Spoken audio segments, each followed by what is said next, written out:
بسم اللہ الرحمن الرحیم الحمد للہ رب العالمین والصلاة والسلام علی رسولہ الکریم وعلی آلہ واصحابہ اجمعین باب ما یذکر من ذہاب موسیٰ علیہ الصلاۃ والسلام فی البحر الی الخضر وقولہ تعالی هل اتبعک علی ان تعلمنی مما علمت رشدا۔ باب اس بارے میں ہے کہ جو ذکر کیا گیا ہے حضرت سیدنا موسیٰ علیہ السلام کا سمندر میں حضرت خضر علیہ السلام کی طرف جانا، اور اللہ تعالیٰ کے اس فرمان کے بارے میں هل اتبعک کہ حضرت موسیٰ علیہ السلام کا یہ کہنا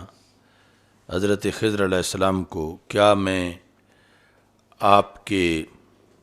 پیچھے پیچھے چلوں اس شرط پر کہ جو تجھے علم دیا گیا ہے آپ اس سے مجھے بھی پڑھائیں۔ تو یہ لفظ ہے خضر، ایک لغت یہ ہے کہ ضاد کو مجرور پڑھنا خضر، اور دوسری ہے جو ہم عام پڑھتے ہیں خا کو مکسور پڑھنا اور ضاد کو ساکن پڑھنا، خضر علیہ السلام۔ تو یہ حضرت خضر علیہ السلام کا لقب اس لیے پڑا کہ آپ سفیدہ زمین پر بیٹھے تھے۔ سفیدہ زمین کا مطلب ہے کہ جس پر کوئی سبزہ نہیں تھا، چٹیل زمین تھی، تو آپ کے بیٹھنے کی وجہ سے وہ ہری بھری ہو گئی،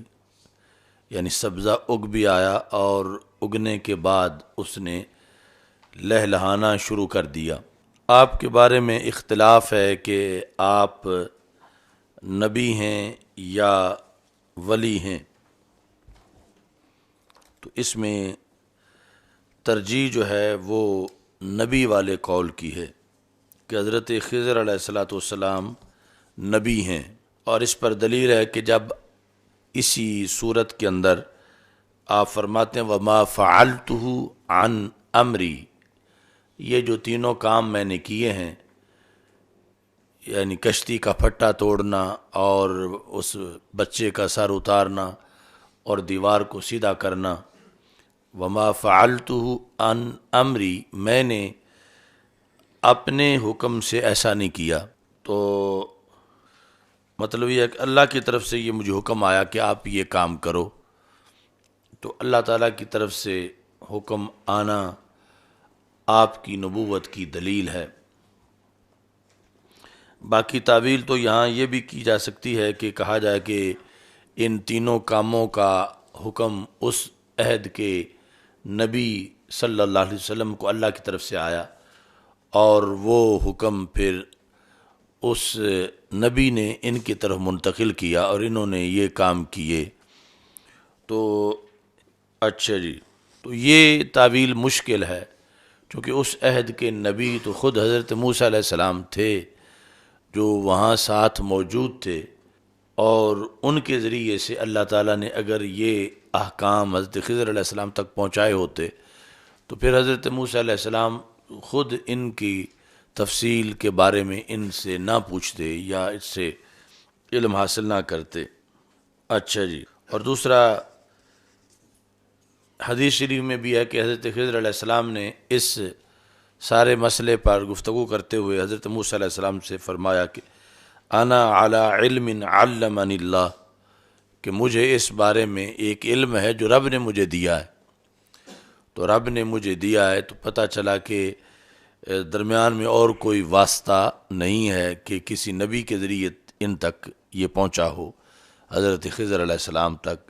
تو یہ خود نبی تھے اللہ تعالیٰ کے اور نبی ہیں۔ اچھا جی، اور بعض نے ان کو فرشتہ قرار دیا، تو یہ بالکل خطا قول ہے فرشتہ قرار دینا۔ یہ جو گزشتہ سال کا رمضان کا فہم دین تھا اس میں تفصیلاً ہم نے حضرت خضر علیہ السلام کے احوال کے بارے میں قرآن و سنت سے وہ پورا درس دیا ہے۔ باقی کچھ لوگ جو ہیں وہ آپ کی نبوت پر استدلال اس طرح کرتے ہیں کہ حضرت موسیٰ علیہ السلام نے جب آپ سے پڑھا، اور موسیٰ علیہ السلام بالیقین نبی ہیں، تو پھر آپ بھی نبی ہوں گے کہ آپ سے حضرت موسیٰ علیہ السلام نے پڑھا۔ القاصر الجاری میں اس استدلال کو رد کیا گیا ہے کہ یہ استدلال درست نہیں ہے۔ والاستدلال علی نبوته بتعلم موسیٰ منہ غیر ناہد وذلك ان موسیٰ علیہ الصلاۃ والسلام لم یتعلم منہ من امور الشرع شیئا، کہ حضرت موسیٰ علیہ السلام نے آپ سے شرعی امور میں سے کوئی شے بھی نہیں پڑھی جن کا تعلق ڈائریکٹ شرعی امور کے ساتھ ہو۔ اگرچہ جو کچھ پڑھا ہے وہ کوئی غیر شرعی علم نہیں تھا، لیکن جو شریعت موسیٰ علیہ السلام تھی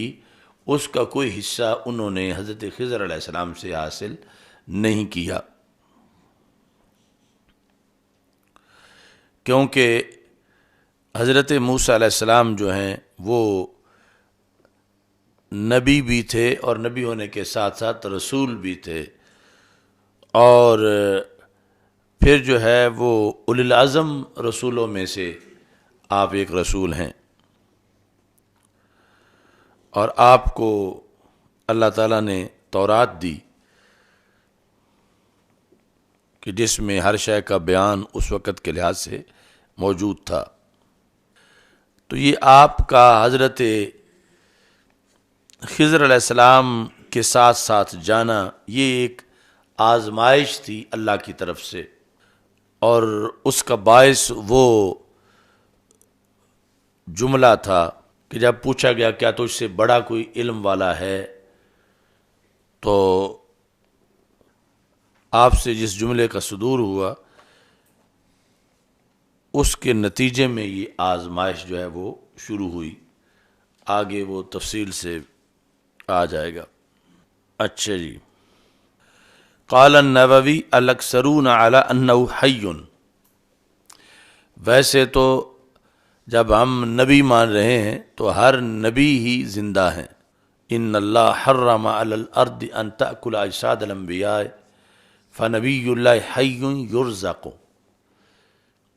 یہ حدیث کے لفظ ہیں کہ رسول پاک صلی اللہ علیہ وسلم نے ارشاد فرمایا، یہ اس حدیث کا حصہ ہے جس میں فرمایا کہ اکثر الصلاۃ علیہ یوم الجمعہ فإنہ یوم مشہود، مجھ پر جمعہ کے دن کثرت سے درود شریف پڑھنا، کیونکہ یہ یوم مشہود ہے کہ اہل زمین کو خصوصی طور پر دیکھنے کے لیے اہل سما فرشتے آتے ہیں، یا یہ حاضری کا دن ہے کہ زمین والوں کے اعمال اللہ کے دربار میں پہنچائے جاتے ہیں خصوصی طور پر، دونوں لحاظ سے یوم مشہود ہے۔ تو صحابہ نے پوچھا وبعد الموت، کہ یا رسول اللہ صلی اللہ علیہ وسلم جب آپ کا وصال ہو جائے گا تو اس کے بعد کیف تعرض علیک صلاتنا وقد ارمت، کہ جب آپ قبر میں آپ کو کافی وقت گزر ہو چکا ہوگا، لغوی معنی جب آپ بوسیدہ ہو چکے ہوں گے، باقی آپ کی شان کے لحاظ سے یہ سوال تھا کہ یہ تعرض، کہ ہم انکار نہیں کرتے کہ آپ پر ہمارا سلام پیش نہیں کیا جائے گا، لیکن ہم کیفیت پوچھتے ہیں کہ کس طرح پیش کیا جائے گا، صرف جسم پر یا صرف روح پر یا جسم اور روح دونوں پر؟ تو اس کے جواب میں رسول پاک صلی اللہ علیہ وسلم نے یہ فرمایا کہ ان اللہ حرم علی الارض ان تأکل اجساد الانبیاء، کہ بے شک اللہ نے زمین پر حرام کر دیا ہے کہ وہ نبیوں کے جسموں کو کھائے، زمین پر حرام ہے، کسی بھی نبی کے جسم کو وہ کھا نہیں سکتی۔ فنبی اللہ حی، پس اللہ کا ہر نبی زندہ ہے، یعنی قبر میں یرزق، انہیں رزق بھی پہنچایا جاتا ہے۔ تو اس بنیاد پر حضرت خضر علیہ السلام جب راجح قول کے مطابق نبی ہیں تو پھر زندہ بھی ہیں۔ تو یہ ایک خاص زندگی ہے جو انبیاء کے لیے، ویسے تو اولیاء کی حیات بھی ہے لیکن انبیاء کی حیات شہداء کی حیات سے بھی زیادہ قوی ہے۔ شہداء جو نص قرآنی سے زندہ ہیں ولا تحسبن الذین قتلوا فی سبیل اللہ امواتا، تو نص قرآنی سے کہ انہیں مردہ گمان کرنا بھی جائز نہیں، لیکن شہداء کی زندگی اعتقاد میں اس درجے تک نہیں پہنچتی جہاں تک انبیاء کی زندگی پہنچتی ہے۔ انبیاء زندہ ہیں، شہداء سے کئی گنا زیادہ قوی ان کی، انبیاء علیہ السلام کی، ہر نبی کی زندگی ہے۔ تو وہ زندگی، اس کے آثار بھی معلوم ہیں ہمیں کہ شہید کی بیوہ کے ساتھ آگے نکاح ہو سکتا ہے، مگر نبی جو ہو گزرے ان میں سے کسی کی بیوہ کے ساتھ کسی کا بعد میں نکاح جائز نہیں ہے، یعنی ان کے خامند اس معنی میں بھی زندہ ہیں کہ آگے نکاح بھی نہیں ہو سکتا، جبکہ جو شہید کی بیوہ ہے ان کا خامند زندہ تو ہے مگر اس معنی میں زندہ نہیں کہ آگے نکاح ہی نہ ہو۔ تو پتہ چلا کہ نبی کی حیات شہید کی حیات سے اقویٰ ہے، تو جب شہید کی حیات قرآن سے ثابت ہے تو نبی کی بطریق اولا اس سے اقویٰ ثابت ہے۔ اور دوسرا جو ہے وہ یہ ہے کہ شہید کی وراثت تقسیم ہو جاتی ہے اور نبی کی یہ حصی وراثت تقسیم نہیں ہوتی، یعنی یہاں بھی یہ ہے کہ جو بندہ خود زندہ ہو تو ورثہ تو تب بنتا ہے جب خود زندہ نہ رہے۔ تو شہید اگرچہ ہم اس کو زندہ کہہ رہے ہیں لیکن وراثت کے معنی میں زندہ نہیں رہا، وراثت کے معنی میں زندہ نہیں رہا، مان لیا گیا ہے کہ وہ دنیا سے چلا گیا ہے اور پھر آگے جو چھوڑ گیا ہے وہ اس کی اولاد میں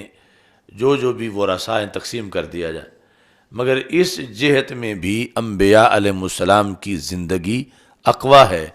کہ انبیاء کی وراثت نہیں ہوتی، یعنی اس میں ایک وجہ یہ بھی ہے وہ ہیں ہی زندہ، تو ورثہ تو تب بنتا ہے کہ جب کوئی زندہ نہ رہے، تو اگرچہ ظاہری حیات میں وہ نہیں ہے لیکن ان کی وہ قبر والی حیات بھی اتنی مضبوط ہے کہ جس کی بنیاد پر نہ ان کی بیوہ کا آگے نکاح ہو سکتا ہے انبیاء علیہ السلام کی بیوہ کا، اور نہ ہی ان کا ورثہ بٹتا ہے۔ تو جن کو قرآن نے زندہ کہا شہداء براہ راست، ان سے انبیاء علیہ السلام کی زندگی کئی وجوہ میں اقویٰ ثابت ہوئی احکام کے لحاظ سے، تو پتہ چلا کہ درجے میں انبیاء علیہ السلام شہداء سے بھی کہیں زیادہ قوت والی حیات کے ساتھ زندہ ہیں۔ تو اعلیٰ حضرت فاضل بریلوی رحمۃ اللہ علیہ اسی حیات پر بحث کرتے ہوئے نعت میں آپ نے فرمایا کہ انبیاء کو بھی اجل آنی ہے مگر ایسی کہ فقط آنی ہے۔ اجل موت، یعنی انبیاء علیہ السلام پر موت کے آنے کا انکار نہیں، یعنی موت کے آنے کا انکار پھر قرآن کا انکار بنتا ہے۔ تو انبیاء علیہ السلام زندہ ہیں، یہ ہم مسلمانوں کا اہل سنت کا عقیدہ ہے، لیکن موت کے آنے کا انکار نہیں۔ انبیاء کو بھی اجل آنی ہے مگر ایسی کہ فقط آنی ہے۔ پہلا آنی ہے، آنے والی ہے، دوسرا آنی ہے، ایک آن کی ہے۔ کل نفس ذائقۃ الموت کا وعدہ پورا ہونے کے لیے کہ یہ اللہ کا فرمان برحق ہے اور اس کا برحق ہونا ثابت ہو جائے کہ موت یہاں بھی آئی ہے اور کل نفس ذائقۃ الموت کا قانون لاگو ہو گیا ہے، لہذا اس قانون کے مقابلے میں اس سے مستثنیٰ مخلوق میں کوئی نہیں۔ تو انبیاء کو بھی اجل آنی ہے، آنے والی ہے، مگر ایسی کہ فقط آنی ہے۔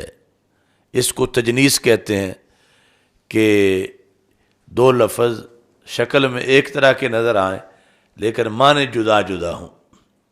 تو آنی ہے آنے والی ہے، آنی ہے ایک آن کی ہے، محض ایک لحظہ کے لیے ہے. انبیاء کو بھی اجل آنی ہے مگر ایسی کہ فقط آنی ہے، اس آن کے بعد ان کی حیات مثل سابق وہی جسمانی ہے. یعنی یہ اعلیٰ حضرت رحمۃ اللہ علیہ کا کمال ہے کہ نعت میں بھی اعتقاد اس حد تک باریک بحث کو آپ نے بیان کر دیا اور کتنے سوالوں کا جواب بھی دے دیا کہ انبیاء کو بھی اجل آنی ہے. یعنی انبیاء کو زندہ ماننے والے یہ نہیں کہ کل نفس ذائقۃ الموت کا انکار کر رہے ہیں، اس کا انکار نہیں کر رہے. انبیاء کو بھی اجل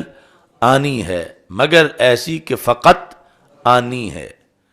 اس آن کے بعد ان کی حیات. اس آن سے مراد کہ جس آن میں اجل آئی ہے، موت آئی ہے، اس آن کے بعد ان کی حیات مثل سابق وہی جسمانی ہے. تو روح تو سب کی زندہ ہے، کوئی بھی ہو، تو ان کا جسم بھی زندہ ہے، مثل سابق وہی جسمانی ہے. اس کی ازواج کو جائز ہے نکاح، اس کا ترکہ بٹے جو فانی ہے. یہ ہے حی ابدی ان کو رضا، اس کی ازواج کو جائز ہے نکاح، اس کا ترکہ بٹے جو فانی ہے. تو یہاں جو فرق ہے شہید کی زندگی سے وہ واضح کیا کہ اس کی ازواج کو جائز ہے نکاح، اس کا ترکہ بٹے جو فانی ہے. یعنی یہ شہید سے بلند درجہ حیات رکھتے ہیں، یہ بقا والے ہیں. شہید اگرچہ زندہ ہے لیکن فنا والا ہے. اس کی ازواج کو جائز ہے نکاح، اس کا ترکہ بٹے جو فانی ہے. یہ ہے حی ابدی ان کو رضا. حی ابدی یعنی اجل مان کے بھی اس کے بعد حی ابدی. تو اجل کے بعد پھر حی ابدی ہے، اجل کے لمحے کا استثناء ہے. یہ ہے حی ابدی ان کو رضا، صدق وعدہ کی قضا مانی ہے. صدق وعدہ کل نفس ذائقۃ الموت، یہ ہے صدق وعدہ. یہاں بھی پایا گیا صدق وعدہ کی قضا مانی ہے. تو حی بھی ہے ابدی بھی ہیں، لیکن یہ وہ ابدیت ہے جو اس اجل کے لمحے کے بعد ہے. تو اللہ حی قیوم ہے، حی لا یموت ہے، اور انبیاء حی یموت ہیں. حی ہیں مگر موت بھی آئی ہے اور اس کے بعد پھر حیات کو لوٹا دیا گیا ہے، اور وہ موت محض ایک لمحہ کے لیے آئی ہے. ایک لمحہ سے زائد اس کا جو قبضہ نہیں رہ سکا وہ زائل ہو گئی ہے اور حیات جو ہے وہ باقی ہے. تو نہ تو شرک ہے ان کو زندہ ماننا، چونکہ اللہ تعالی حی لا یموت ہے، اور یہاں حی ہیں لا یموت نہیں ہے بلکہ موت آئی ہے. اور پھر آگے یہ جو شہداء ہیں ان سے بھی اقوا ہے، اور پھر ثبوت میں بھی شہداء کی حیات سے اقوا ہے، اور ان کا ثبوت آیت سے ہے. دو آیات واضح طور پر. تو اس بنیاد پر انبیاء زندہ ہیں، اور نبی اللہ حی کا نعرہ زبان رسالت کا ہے. فنبی اللہ حی، پس اللہ کا نبی زندہ ہوتا ہے. تو یہ سوال کے جواب میں تھا جب صحابہ نے پوچھا وبعد الموت، موت کے بعد کیا عقیدہ رکھیں، تو آپ نے فرمایا کہ موت کے بعد یہ عقیدہ رکھو کہ اللہ کا نبی زندہ ہے، یرزق، ان کو رزق بھی دیا جاتا ہے۔ تو یہ دیوبندیوں کا بھی جو بڑا دھڑا ہے وہ اس حیات کو مانتا ہے، جنہیں حیاتی دیوبندی کہا جاتا ہے، اگرچہ بعض دیگر عقائد میں پھر ہمارا اور ان کا اختلاف ہے، اور مماتی ٹولہ ایک چھوٹا سا ان کے اندر دیوبندیوں میں جو اس حیات کا منکر ہے، اور ہمارے نزدیک حیات حسی، حقیقی، جسمانی کے ساتھ زندہ ہے، حسی، حقیقی، جسمانی کے ساتھ انبیاء علیہ السلام اپنی قبور میں زندہ ہے۔ حضرت شیخ عبدالحق محدث دہلوی رحمۃ اللہ علیہ نے لکھا عاشیات اللمعات کے اندر کہ اس مسئلہ میں آج تک کسی کا اختلاف نہیں ہوا، تو پتہ چلا یہ یعنی اختلاف والا گروپ جو ہے وہ اس دور تک دنیا میں کوئی آیا ہی نہیں تھا کہ جو حیات کے اس مسئلہ میں اختلاف کرے، یہ سب بعد کی پیداوار ہیں۔ تو ایک تو حضرت خضر علیہ السلام بحیثیت نبی کے زندہ ہیں، لیکن اس کے علاوہ بھی آپ کی حیات، چونکہ نبی تو دیگر بھی زندہ ہیں، تو قال النووی الاکثرون علی انہ حی وعلیہ اتفاق الصوفیہ، یعنی آپ کا زندہ ہونا عام انبیاء کی زندہ ہونے سے اس میں کچھ فرق ہے کہ آپ کے بارے میں پھر آگے مختلف اقوال ہیں کہ آپ پانی میں رہتے ہیں، اور امام نووی کہتے ہیں وَحَكَایَاتُهُمْ فِي رُؤْيَتِي أَكْثَرُ مِنْ أَنْ تُحْصَى، کہ صوفیاء کا حضرت خضر علیہ السلام سے ملنا، اس کی جو حکایات ہیں وہ ان گنت ہیں، کہ اس جہان میں وہ حضرت خضر علیہ السلام سے صوفیاء کی جو ملاقاتیں ہوئی ہیں وہ ان گنت ہیں، گننے میں نہیں آتی۔ قلت سمعت اہل الشام، الکوثر الجاری کے مصنف کہتے ہیں میں نے اہل شام سے سنا، وہ کہتے ہیں ان النووی کان یجتمع به فی بستان من البساتین باللیل، کہ امام نووی کی ملاقات حضرت خضر علیہ السلام سے ایک باغ میں ہوا کرتی تھی رات کے وقت۔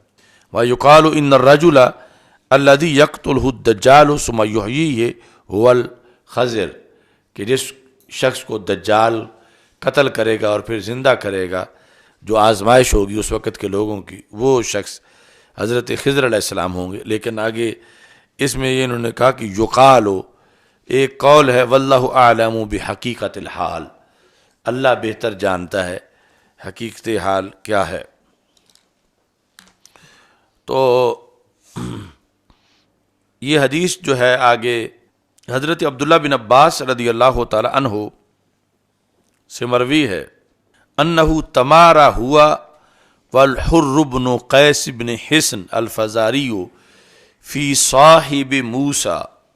علیہ السلام، کہ حضرت عبداللہ بن عباس رضی اللہ تعالی عنہ اور حر بن قیس فزاری کے درمیان جھگڑا ہو گیا، جس طرح مناظرہ ہو جاتا ہے، بحث ہو جاتی ہے حضرت عبداللہ بن عباس کی اور حضرت حر بن قیس کی۔ یہ فزارہ ایک قبیلہ ہے غطفان کا، اور حر بن قیس جو ہیں یہ بھی صحابی رسول صلی اللہ علیہ وسلم ہیں۔ تو ان کا جھگڑا ہو گیا کس بارے میں؟ فی صاحب موسیٰ، موسیٰ علیہ السلام کے صاحب میں، کہ جو قرآن مجید میں صاحب موسیٰ ہیں وہ کون ہیں، یا موسیٰ علیہ السلام کے قصے میں جو دوسری شخصیت ہیں جن کے پاس موسیٰ علیہ السلام گئے وہ کون ہیں؟ تو حضرت عبداللہ بن عباس رضی اللہ تعالی عنہ آپ نے فرمایا کہ وہ حضرت خضر علیہ السلام ہیں، جبکہ حضرت حر بن قیس اس سے اختلاف کر رہے تھے۔ اتنے میں پاس سے حضرت ابی بن کعب گزرے، تو ابی بن کعب جو ہیں وہ بڑی عمر کے صحابی تھے اور فقہا صحابہ میں سے تھے. حضرت عبداللہ بن عباس رضی اللہ تعالی عنہ اگرچہ علم میں درجہ بہت بلند ہے لیکن چھوٹی عمر کے صحابہ میں سے ہیں کہ جب رسول پاک صلی اللہ علیہ وسلم کا وصال ہوا تو ان کی عمر مبارک ایک روایت کے مطابق 14 سال تھی اور 20 سال تک، یعنی مختلف روایات آتی ہیں. تو پھر یہ اپنے جسے جو سینئر صحابہ تھے، یعنی بات ہے رسول پاک صلی اللہ علیہ وسلم کے وصال کے بعد کی، تو ان سے پھر اپنی حمایت حاصل کرتے تھے یا پوچھتے تھے کہ یہ مسئلہ کس طرح ہے. تو یہ دونوں حضرات آپس میں بحث کر رہے تھے کہ اتنے میں حضرت ابی بن کعب رضی اللہ تعالی عنہما کا وہاں سے گزر ہوا. تو ان کا لقب ہے سید القراء، قاریوں کے سردار، اور حضرت عمر رضی اللہ تعالیٰ عنہ ان کو سید المسلمین کہتے تھے. حضرت ابی بن کعب کو ان کا لقب سید المسلمین، اور جو فقیہ صحابہ ہیں ان میں آپ کا شمار ہوتا ہے. اچھا جی، تو فداہ ابن عباس، تو حضرت عبداللہ بن عباس رضی اللہ تعالی عنہما نے ان کو بلایا، یعنی کچھ فاصلہ تھا درمیان سے، جب گزر کے جا رہے تھے تو انہوں نے بلایا. فقال انی تماریت انا و صاحبی ھذا، میں اور میرے یہ دوست جو ہیں حضرت حر بن قیس، ہماری بحث ہو گئی ہے فی صاحب موسیٰ، موسیٰ علیہ الصلاۃ والسلام کے صاحب کے بارے میں. کون صاحب موسیٰ؟ الذی سأل موسیٰ السبیل الی لقیہ، کہ جن سے ملاقات کا موسیٰ علیہ السلام نے سوال کیا تھا. وہ کون تھے صاحب موسیٰ علیہ السلام کے؟ حل سمعت النبی صلی اللہ علیہ وسلم یذکر شأنہ، کیا تم نے رسول پاک صلی اللہ علیہ وسلم کو سنا کہ آپ نے اس کی وضاحت فرمائی ہو؟ تو ہمیں آپ بتا دیں تاکہ جس کے حق میں وہ دلیل ہو اس پر پھر دوسرا بھی اپنا موقف بدل لے. اچھا جی، لقیہ ہی ملاقات. قال نعم، تو حضرت ابی بن کعب رضی اللہ تعالیٰ عنہ نے کہا ہاں میرے پاس اس بارے میں معلومات ہیں. سمعت رسول اللہ صلی اللہ علیہ وسلم یقول، میں نے رسول پاک صلی اللہ علیہ وسلم کو یہ فرماتے سنا اس دوران کہ حضرت موسیٰ علیہ السلام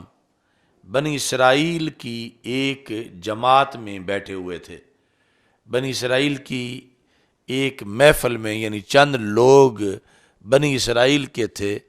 اور وہاں حضرت موسیٰ علیہ السلام بھی بیٹھے ہوئے تھے. اور مالا جو ہے مراد ہے کہ اس قوم کے بڑے لوگ وہ بیٹھے ہوئے تھے. تو حضرت موسیٰ علیہ السلام نے وہاں پر خطاب کیا اور خطاب بہت بلیغ کیا کہ لوگ خوف خدا میں رونا شروع ہو گئے.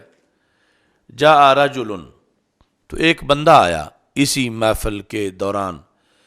اس نے کہا هل تعلم احدا اعلم منک،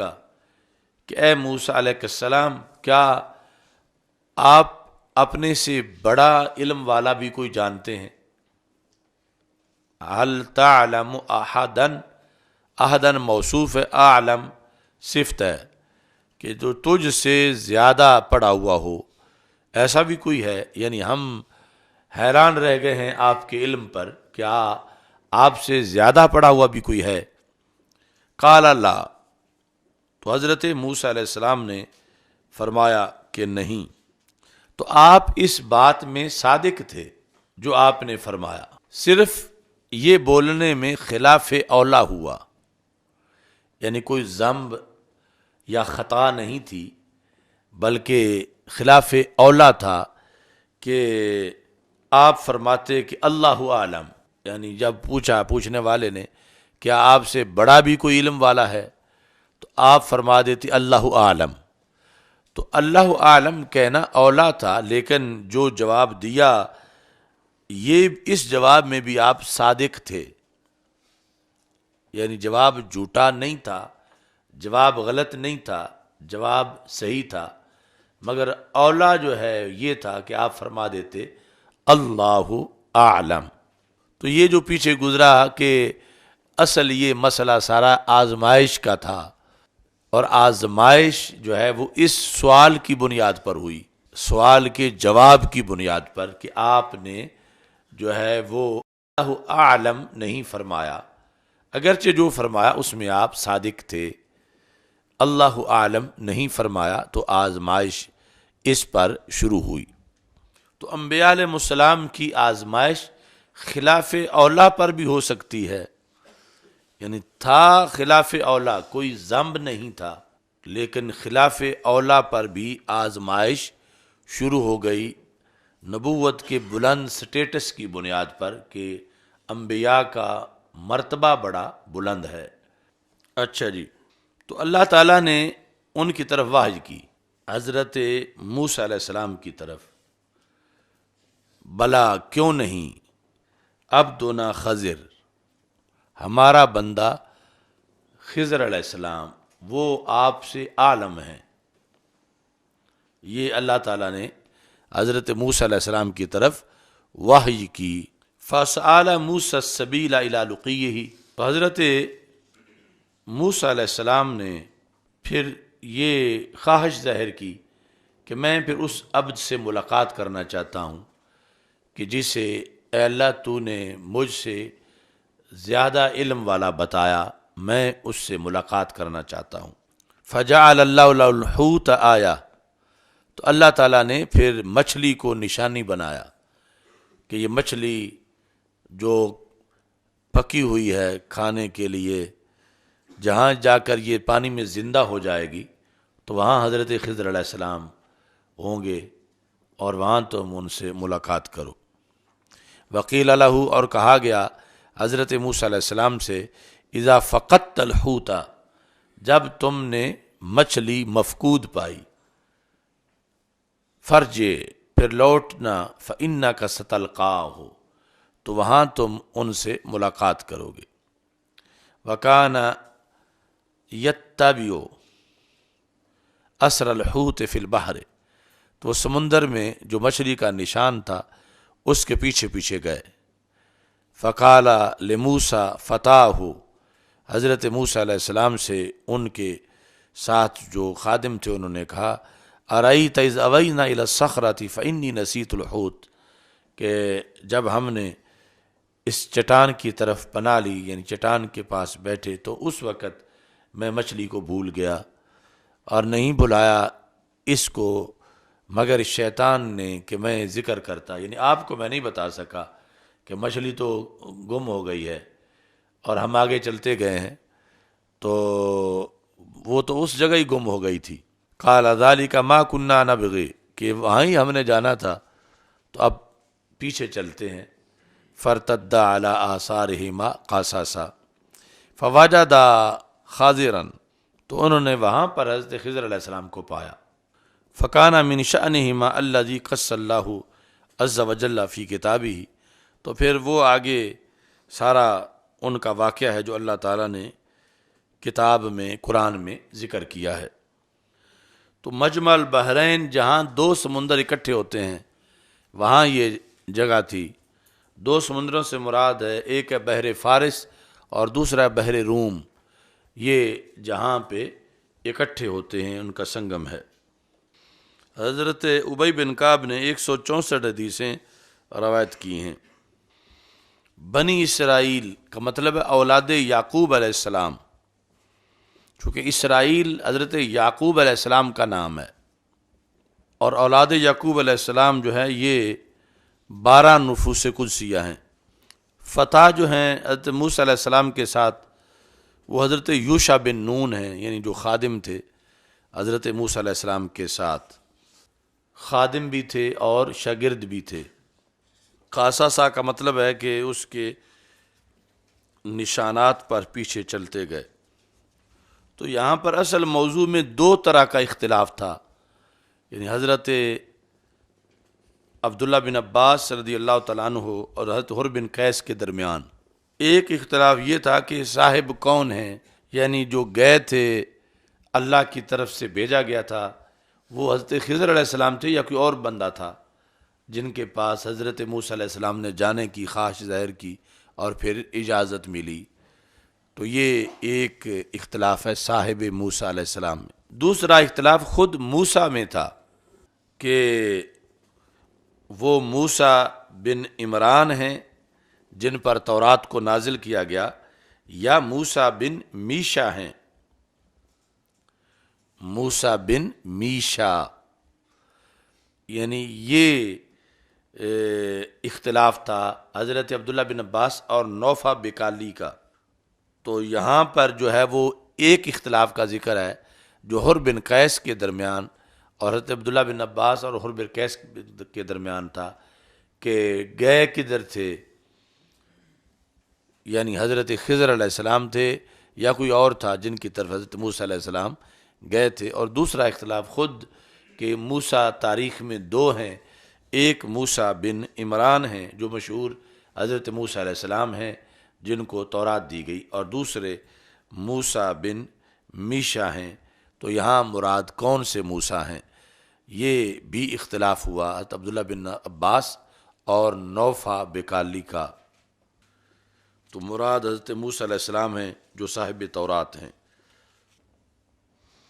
باقی یہ باب یہاں پر قائم کرنے کا مقصد امام بخاری کا کیا ہے، چونکہ وہ تو پرانا ایک اختلاف تھا، ختم ہوا، تو امام بخاری نے یہ جو باب قائم کیا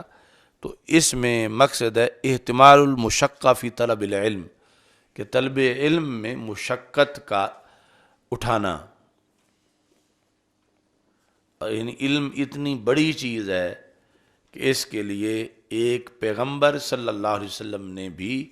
مشقت اٹھانے کا ارادہ کر لیا کہ میں سفر پہ نکلوں اور میں وہاں جاؤں، اور پھر اتنا لمبا سفر جو ہے وہ کیا، یعنی امام بخاری نے اس مقصد کے لیے یہ ترجمۃ الباب بنایا۔ دوسرا یہ کہ بندہ کتنے ہی بڑے منصب پہ ہو پھر بھی علم کی تلاش اسے ہونی چاہیے، کہ نبوت سے بڑا کوئی منصب نہیں ہے مخلوق میں، تو اس پر فائز ہونے کے باوجود بھی حضرت موسیٰ علیہ السلام کے لیے طلب علم میں نبوت رکاوٹ نہیں بنی، اور سیادت جو ہے وہ طلب علم میں رکاوٹ نہیں بنی۔ یا آپ نے بحر و بر کا سفر کیا علم کے حصول کے لیے۔ تو حر بن قیس بھی جو علماء صحابہ ہیں، یعنی مشہور ان میں سے تھے جن کو حضرت عمر رضی اللہ تعالیٰ عنہ حضرت عبداللہ بن عباس کو بھی اپنی خصوصی شورا میں بٹھاتے تھے اور حضرت حر کو بھی اپنے قریب بٹھاتے تھے ان کی علمی فضیلت کی بنیاد پر۔ تو حدیث سے یہ پتہ چلا کہ مناظرہ جائز ہے، جس طرح ان دو شخصیات کا ہو رہا تھا، اور بلکہ لغوی جو مجادلہ ہے، اصطلاحی مجادلہ نہیں، لغوی مجادلہ وہ بھی جائز ہے، چونکہ لغوی مجادلہ جو ہے وہ تعنت کے بغیر ہو سکتا ہے، اور اس وقت ابھی یہ اصطلاحات نہیں بنی تھیں جو بعد میں مکابرہ، مجادلہ اور مناظرہ تھوڑے تھوڑے فرق کے ساتھ جو تعریفیں ہم ان کی کرتے ہیں۔ یعنی علمی بحث اگر اس میں کوئی ذاتی جھگڑا مقصود نہ ہو تو یہ سنت ہے صحابہ رضی اللہ تعالی عنہم کی، جس طرح یہاں پر حضرت حر بن قیس اور حضرت عبداللہ بن عباس رضی اللہ تعالی عنہما کے درمیان یہ ایک علمی بحث جاری تھی۔ اور یہ کہ جب بندے کو پتہ چلے کہ مجھ سے بڑا فلاں عالم موجود ہے تو اس سے مقابلہ نہ کرے، بلکہ اس سے علم حاصل کرنے کا ارادہ کرے اور اس کے لیے عاجزی اختیار کرے۔ آگے اسی باب میں دوبارہ اس حدیث کا ذکر ایک اور ترجمۃ الباب کے تحت بھی آئے گا۔ کرمانی میں کہا کہ قال الشیخ ابن الصلاح جمہور العلماء والصالحین علی انہ حی، کہ جمہور علماء کا یہ حضرت خضر علیہ السلام کے بارے میں نظریہ ہے کہ وہ زندہ ہیں۔ چلو الحمدللہ رب العالمین والعاقبۃ للمتقین۔ اجمعین والصلاۃ والسلام علی رسول کریم استغفر اللہ لا الہ الا اللہ وحدہ لا شریک لہ لہ الملک ولہ الحمد وهو على كل شيء قدير اللهم انا نعوذ بك من زوال نعمتك وتحول عافيتك وفجاءة نقمتك وجميع سخطك وصلى الله تعالى على حبيبي سيدنا محمد